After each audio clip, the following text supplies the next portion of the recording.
home. Lucky I'm even still awake, waking up to answer the phone. But I knew it would be you, cause I was hoping that you'd call, hoping you would say that you were sorry, but you don't apologize at all. And it's not okay, and it's not alright. What have you been doing with those guys all night? If they're really just friends, why wouldn't you choose me over them? Please don't do this again. Try to give the space and each end up walking all over me. Please don't do this to me.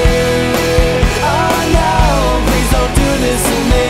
Call me in the middle of the night, so drunk you're ready to pass out, telling me I had a great time, except for that hour you blacked out. Now you're surprised that I'm pissed, you think I'm acting all tough. I think you're acting like a bitch, and I swear this time I've had enough.